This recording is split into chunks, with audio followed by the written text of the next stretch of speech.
Sa komik, por dhe një zbërthimi korrupsionit brenda radhëve të policisë është rasti i Edmond Dëreqit, oficeri i komisariatit të Sarandës, i arrestuar një ditë më parë nga Agjencia Mbikëqyrjes Policore për korrupsion.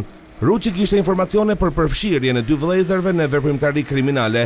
Pas hetimeve fillestare, oficeri i policisë i kërkon leje prokurorisë për të përgjuar dy vëllezërit e dyshuar. Në përgjigje dy vëllezërit shprehen për veprimtarinë e tyre.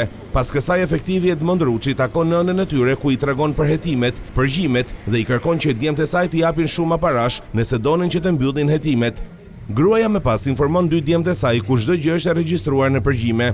Pasi dy vëllezërit nuk po paguanin paratë e kërkuara nga oficeri i policisë Edmond Ruçi, ky i fundit i ka dorëzuar në prokurori provat dhe përgjigjet e dy vëllezërve, pa kuptuar që brenda përgjigjeve kishte edhe komunikimin që nëna e dy të dyshuarve kishte folur me djemtë e saj, duke i vendosur në dieni për bisedën që kishte bërë me Ruçin.